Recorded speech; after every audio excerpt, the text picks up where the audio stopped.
It was our anniversary. 35 years. I was expecting a quiet dinner, just the two of us, reminiscing about the past. But what Charles brought to our home that night changed everything. He walked in with a child he'd been hiding for 15 years. The last time I'd seen him so rattled was when he thought I found out about his affair. But this was different. It wasn't just about the betrayal. This time, it was about everything I thought I knew being shattered.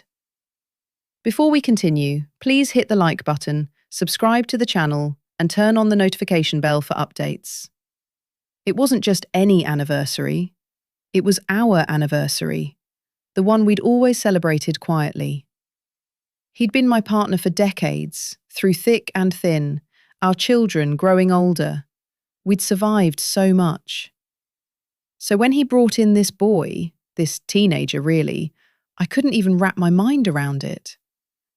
The boy, maybe 15 or 16 years old, looked nervous but confident at the same time.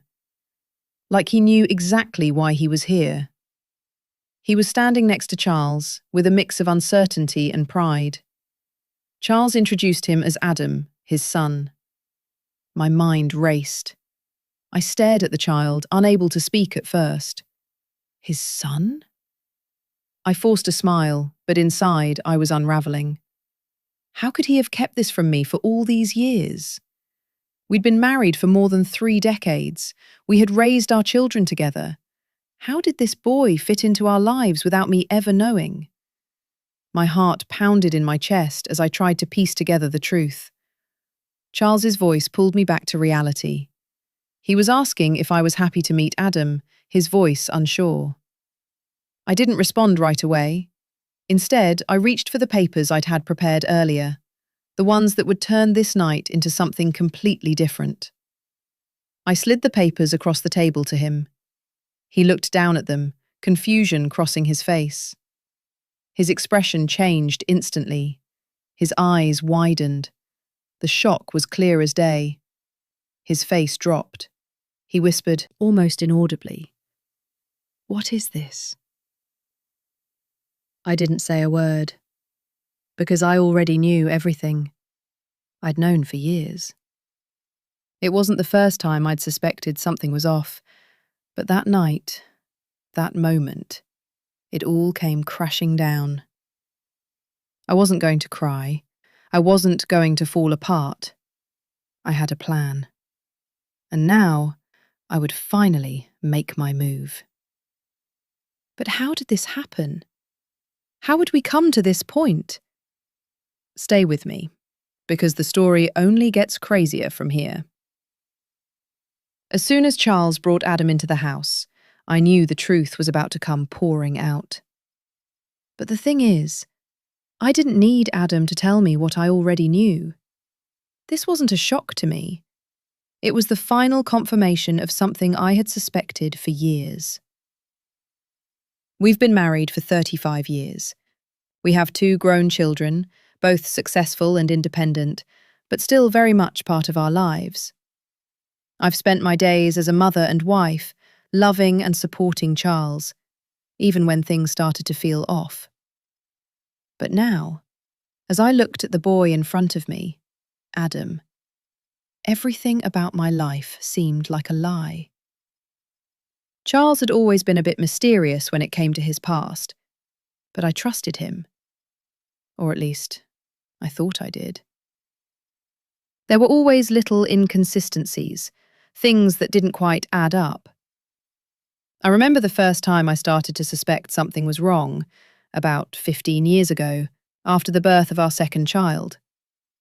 Charles had been distant, always working late or going on business trips. He came back from one of those trips looking like he'd just seen a ghost. At the time, I brushed it off. He was stressed, he said.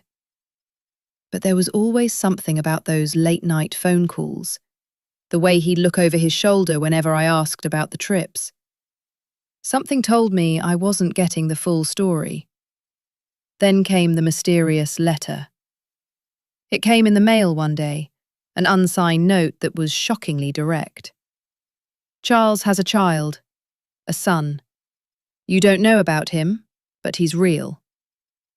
It was all I needed to start digging. I hired a private investigator, did some research, and within weeks I found Sarah, Charles's ex. She'd never told me, and I couldn't understand why. But there was no mistaking it. Adam was hers. And Charles? He had been living a double life. I couldn't bring myself to confront him then. Part of me still wanted to believe it wasn't true. But the more I uncovered, the more I realised just how deeply Charles had deceived me. The woman, Sarah, had tried to reach out to me once.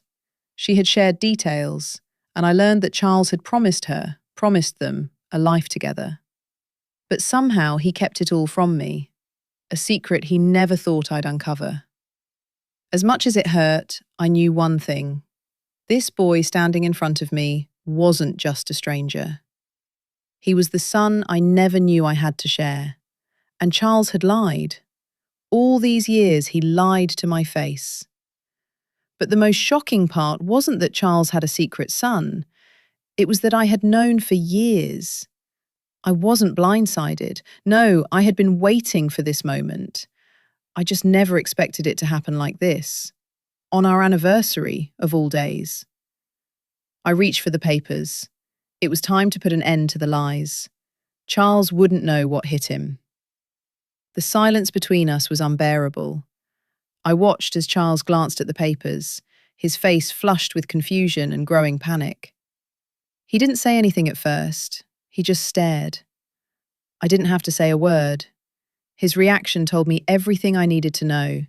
He wasn't prepared for this. "Where did you get these?" Charles asked, his voice shaky. It was clear he didn't expect me to know.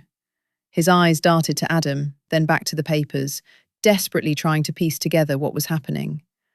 The tension in the room felt suffocating. I took a deep breath, feeling the weight of the years of lies pressing down on me. It was time to let him know that I wasn't the fool he thought I was. "I've known for a long time, Charles, longer than you think." His eyes widened, and for the first time, I saw genuine fear in his gaze. This wasn't the calm, collected man I'd known for decades, the man who always had an excuse ready, the man who had always lied his way out of every situation. This was someone completely out of their depth. I continued, my voice steady but firm. "I found out years ago. The anonymous letter, the one that told me about Adam. It didn't take long to figure out who it was from." I watched him flinch. The truth was finally coming out. Charles had always been so careful, always so secretive. He never thought I'd connect the dots, but I had. I didn't want to believe it, but I couldn't ignore the signs. And when I met Sarah, that was the confirmation. She'd told me everything. About their affair, about their son, and about Charles's promise to raise him as a family. She had no idea I was married to him, and now I was facing the consequence of his betrayal, the truth standing right in front of me.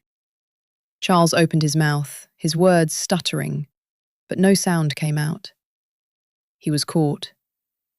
It was a moment of clarity, of realization for both of us. And then I slid the papers forward again. "These are the divorce papers, Charles. And these," I tapped the next set, "are the custody papers for Adam." His eyes locked onto mine, and for the first time in years, I saw something like vulnerability. But it was too late. He had no one to blame but himself. "Eleanor, please," he said, his voice desperate now. "This isn't what it looks like. Let's talk about this." But it was too late for talking. The damage had been done.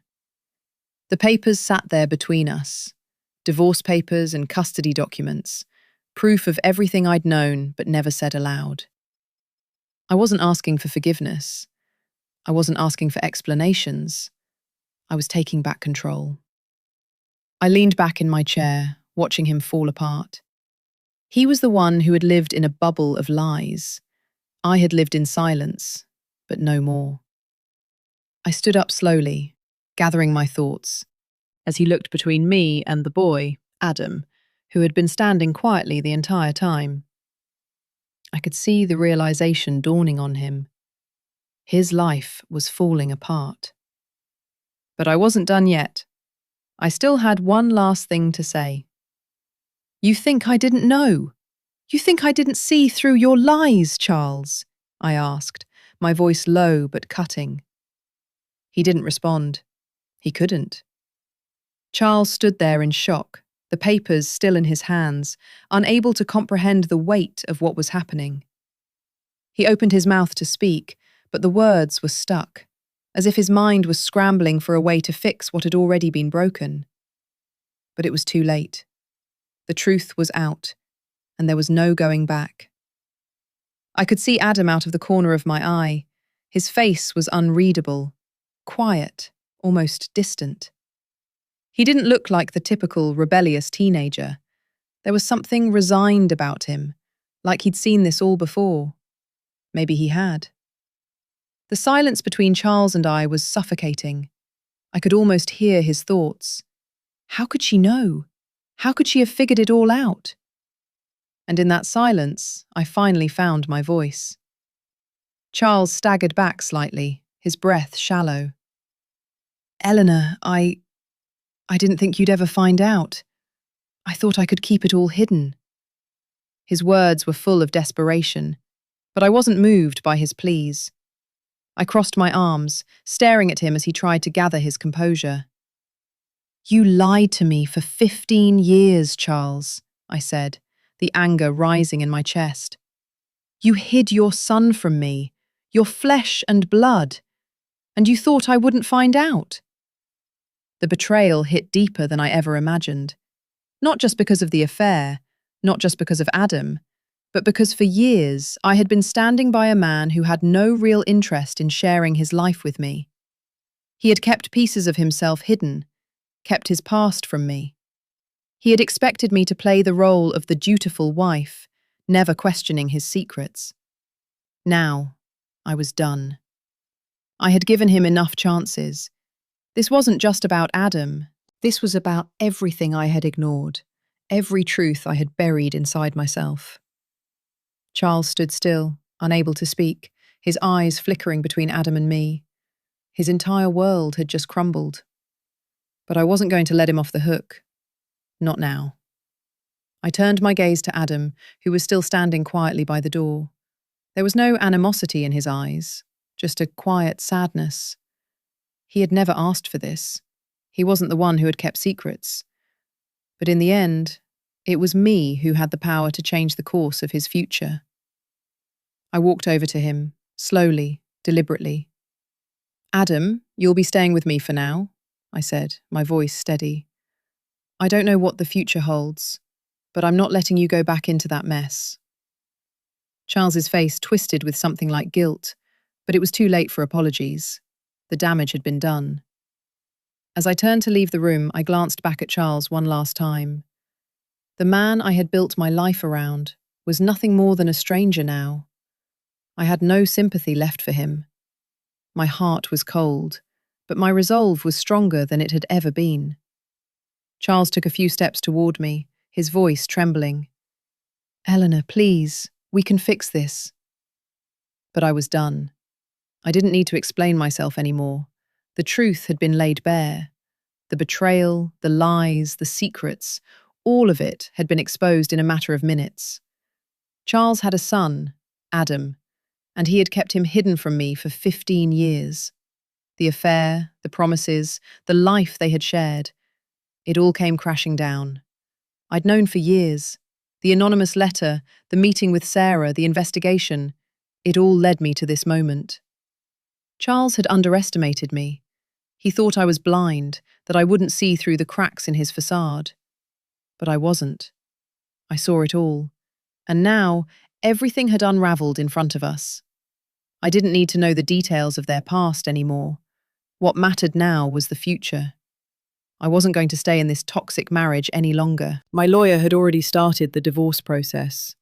The papers I'd handed Charles weren't just a symbol. They were a step toward my freedom. I won't lie, It hurt. It hurt more than I expected. For years, I had put my heart and soul into this marriage, believing in a man who was never truly honest with me. But as the anger faded, something else took its place. Relief. For the first time in a long while, I felt like I was finally in control. I'd spent too many years feeling like a shadow in my own life, but that night, our anniversary of all nights, I realized that I wasn't just his wife anymore. I wasn't just the woman who stayed behind. I was Eleanor. I had a right to decide what happened next, and it wasn't going to be Charles. It was going to be me, starting over. Charles tried to apologize over and over, but it was too late. There was no undoing the years of deceit. He didn't just lose me, he lost his family, his reputation, his integrity. And now Adam was in the middle of it all. The truth had created a rift between father and son. Adam wasn't ready to forgive Charles. How could he? The father who had kept him hidden from the world, how could he expect to step back into Adam's life like nothing had happened? And as for me, the consequences weren't just emotional. There was the divorce to handle, the legal fight over custody of Adam, and the long road ahead of adjusting to this new reality. But through all of it, I felt like I had finally made the right decision. I was moving forward, and I wasn't looking back. The weeks that followed were hard. Adam stayed with me, and over time, we built a relationship.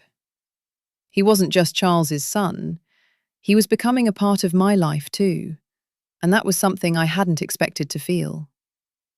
We had our own bond, and though it was complicated, it was real.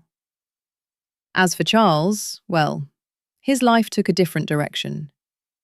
He tried to fight the custody battle, but it was clear Adam wanted nothing to do with him. Charles had lost everything in the pursuit of his lies. He didn't just lose me, he lost his family. Standing in my living room, looking out the window, I realized I was no longer the person I had been all those years ago. The woman who had stood by him no matter what, the one who had kept everything together. Now, I was free. I wasn't a wife anymore. I wasn't just a mother. I was Eleanor. And for the first time in a long time, I felt like I was finally living for myself.